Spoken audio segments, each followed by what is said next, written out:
नमस्कार साथियों, mister Pandey academy में फिर से आपका एक बार स्वागत है। साथियों, ये वीडियो विशेषकर 7वें चरण से संबंधित है। आपको मैं बताना चाहता हूँ कि लगभग 3 लाख की बहालियाँ प्रक्रियाधीन हैं, जैसा शिक्षा मंत्री का बयान है। लेकिन उसमें नवनियुक्त शिक्षकों की संख्या कितनी होने वाली है, ये बहुत ही अभी निर्णायक है। साथ ही साथ कागज़ी कार्रवाई और मौखिक कार्रवाई के अलावा भी एक इम्पॉर्टेंट दिशा निर्देश होता है, जिसके बारे में हमें सिर्फ़ बलगड़ाने का कार्य किया जा रहा है। उसी विषय वस्तु को लेकर मैं उपस्थित हूँ, साथ ही साथ उसी पर आज मैं आप लोग का ध्यान आकर्षित कराने का प्रयास करूँगा। तो सबसे पहले मैं बात करता हूँ 10+2 की बात कर लें, 9 टू 12 की बात कर लें। मैं प्रारंभिक के बारे में विशेषकर चर्चा करूँगा, लेकिन थोड़ी-सी जानकारी वहाँ का साझा हम लोग ले लेते हैं। देखिए, 9 से लेकर 12 में तो कोई दिक्कत है ही नहीं, चूँकि ऑलरेडी बजट में भी इसका ज़िक्र है और साथ ही साथ आपको यहाँ भी आपको देखने को मिला कि 1,30,000 की लमसम सीट है, जिसमें से मैंने पहले भी आपको वीडियो के माध्यम से बताया था कि 45,000 प्लस की सीट की संख्या रहेगी। तो आपने स्पष्ट देखा ही है कि 45,000 सीट की संख्या रहने वाली है, उससे अधिक ही रहेगी, कम की संभावना नहीं है। साथ ही साथ 12th के लिए जो बात कर रहे हैं, तो 12th का तो 80,000 लमसम है ही, जिसमें तो छात्र ही नहीं हैं। तो उसमें कोई संदेह नहीं है कि नहीं होगा, तमाम लोग। सबसे ज़्यादा परेशानी जहाँ होने वाली है, वो होने वाली है प्रारंभिक शिक्षक की। देखिए, प्रारंभिक शिक्षक में बात कही गई है 80,000 की।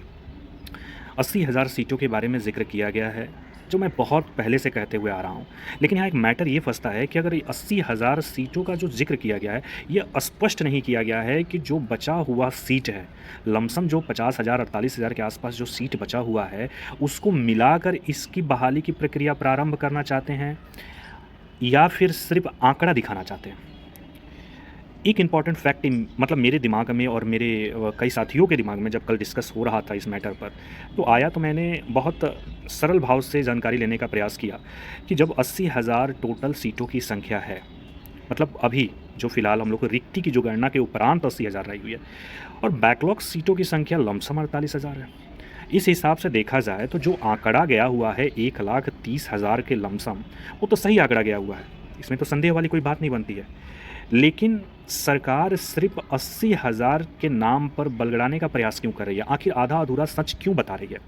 वहाँ स्पष्ट तो किया ही नहीं कि क्या होगा, कैसे होगा, उसमें कितना सीटों की संख्या जोड़ी जाएगी, कौन से सीटों की संख्या नहीं जोड़ी जाएगी, स्पष्ट करना चाहिए।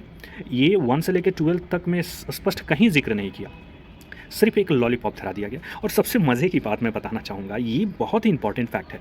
जब भी आंदोलन का आगाज़ आप लोग करते हैं, आपके संगठित जो भी साथी हैं, आंदोलन को मीटिंग रख कर आयोजित करने का प्रयास किया जाता है, ठीक उसके 1 दिन के बाद कुछ ना कुछ ऐसा न्यूज़ देखने को मिलता है। आप नहीं हो तो विगत कई वीडियो होंगे इस चैनल पे या फिर अन्य माध्यम से भी आपने देखने का प्रयास किया होगा कि ऐसा हमेशा होता है।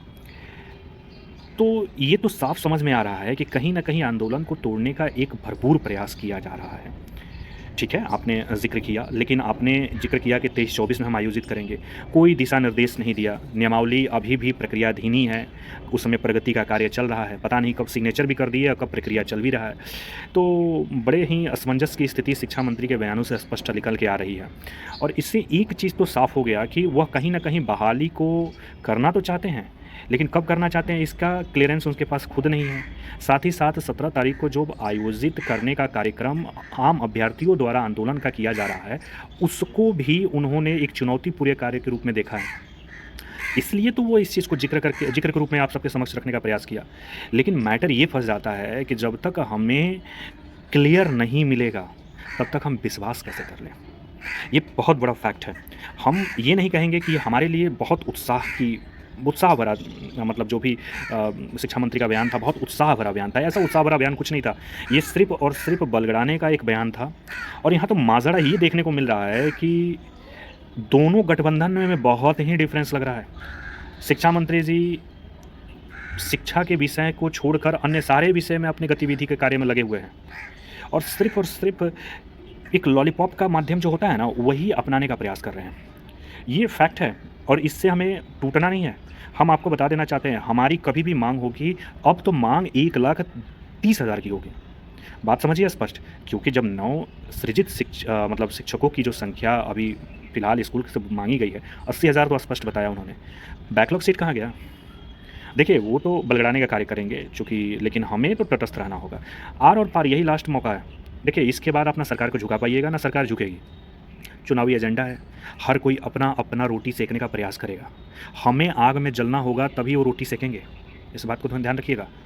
तो हमें आग में कैसे जलना है ये आपके ऊपर डिपेंड करता है। एक बार लौह के साथ धीमे-धीमे तरीके से या किस तरीके से आपको अपने आप को वहाँ पर रिप्रेज़ेंट करना है, ये आपके और हमारे ऊपर डिपेंड रहता है। और मैं आश्वस्त करना चाहूँगा कि अगर मेरी तबीयत अनुकूल रही तो मैं बिल्कुल इस महाआंदोलन का हिस्सा बनूँगा। बिल्कुल मैं बनूँगा, लेकिन इसमें संदेह वाली जो मैटर है, ये मैटर साफ़ मैं बताना चाहूँगा, बलगड़ाने का प्रयास किया जा रहा है। देखिए, एक प्रॉब्लम सरकार के इंटरनल मैटर से हमको समझने में मतलब जो जानकारी मिली है, दोनों में बहुत ज़्यादा खट्टा-मीठा स्वाद चल रहा है महागठबंधन में। कहीं उसका इफ़ेक्ट हमारे पर ना पड़ जाए, और जितना ज़्यादा लेट होगा उतना ज़्यादा परेशानी हमें होगा। क्योंकि लेट होगा, मैटर कुछ और होगा। यहाँ सब कोई अपना-अपना वर्चस्व की लड़ाई में लगा हुआ है। देखिए, हम इतना ही जानते हैं, मेरे सोच में तो यही है कि जो मुखिया है, वही सर्वोपरि है। शिक्षा मंत्री जी बिल्कुल हैं, लेकिन शिक्षा मंत्री के बात में वेट नहीं रह गया है, कोई दम नहीं रह गया है, इसलिए हम उनकी बातों को बहुत अहमियत दे के तो नहीं कहेंगे, चूँकि जी एक मंत्री की एक अलग गरिमा होती है, लेकिन वो गरिमा में वो ख़ास रूप से दिखाई नहीं दे रहा है। हाँ, ठीक है, उप मुख्यमंत्री का भी हमने देख लिया। मुख्यमंत्री का थोड़ा-सा वेट है, उम्मीद है कि उनके वेट से कुछ ना कुछ हो, लेकिन उससे पहले हमें कुछ करना होगा, क्योंकि फिर कहीं सरकार में घमासान युद्ध चालू हो जाए। छोटे-छोटे प्यादे जो हैं अलग-अलग तरीके की बोली अपना रहे हैं, तो कहीं न कहीं अभ्यर्थियों को बहुत ही प्रभावित करेगा। इसलिए मैं सभी साथियों से ये कहूँगा कि इस महाआंदोलन का हिस्सा ज़रूर बनें। बलगड़े मतलब ये फालतू उनके स्टेटमेंट पर तो नहीं जाना है। साथ ही साथ हमारा डिमांड जो होना चाहिए, 1,30,000 का डिमांड होना चाहिए, क्योंकि 1,30,000 सीटों की संख्या है। उसमें से जो सीटों की संख्या बची हुई है, जहाँ कहा जा रहा है कि हाँ ठीक है, आप जब ये बोल रहे हैं कि प्रमोशन के द्वारा जाएगा, ठीक ना? तो प्रमोशन के द्वारा आप दीजिए, लेकिन ये सीट के उपरांत भी और सीट बचे हुए हैं। मैं हाल-फिलहाल ही डाटा एनालाइज़ किया हूँ, तो सीट बचे हुए हैं साथियों, सीट बचे हुए हैं। फ़र्क ये है क्या चीज़ ना, कि सरकार आंकड़ा कुछ और दिखाती है, करती कुछ और है, यूडैस में कुछ और ही बताती है, ठीक ना? सेंट्रल में कुछ और ही बताती है, और बेवकूफ़ हम सबको बनाती है। बस हमें बेवकूफ़ नहीं बनना है। बेवकूफ़ हम बन गए तो अब नौकरी नहीं मिलेगा। और मैं आपको बता देना चाहता हूँ, इसके बाद बहाली की प्रक्रिया करीबन 8 साल बाद आएगी। तो जो लड़ाई है, लड़ के ले लेना है, वरना फिर से वही हाल हो जाएगा। लड़ाई करते रहो, करते रहो, करते रहो, करते रहो, कब आएगी इसका कोई गारंटी नहीं रहेगा। तो सबसे निवेदन यही है कि बहाली में पूर्ण योगदान दें, महाआंदोलन में पूर्ण योगदान दें। जो भी आर्थिक रूप से आप सहयोग देना चाहते हैं दीजिए। हाँ, केस में मत फँसिएगा, किसी केस में मत फँसिएगा। CTET, बीटेट, estate, merit, non merit, हटाइए ये सब मैटर यार। सब एक साथ आइए ना प्लीज़। आप एक सब जिस दिन एक साथ एक मंच पर आ जाइएगा, उस दिन आपके हाथ में बहाली होगी। मेरिट, नॉन मेरिट की जहाँ बात हम सुनते हैं, तो हमें बड़ा आश्चर्य होता है कि ऑलरेडी आप लोग के मेरिट के अनुसार 25,000 सीटों की संख्या थी। नॉन मेरिट को जोड़ के भी 50,000 सीट आई, तो 25,000 एक्स्ट्रा सीट आ रही है। अरे साथियों, जो मेरिट में होगा ऑलरेडी वो मेरिट में आ जाएगा। मेरिट को कोई नहीं छाँट सकता है। मेरिट हमेशा मेरिट में रहता है, इस बात को ध्यान रखिएगा। जो जिसका आईक्यू लेवल 140 है ना, वो ज़िंदगी भर 140 रहता है, 130 कभी नहीं आता है, ठीक ना? इसलिए टेंशन वाली कोई बात नहीं है। और अपने आप पर भरोसा रखिए, इतना ज़्यादा घबराने से कुछ नहीं होगा। भरोसा रखिएगा तो निश्चित ना आपका नौकरी होगा, कहीं न कहीं तो होगा ही।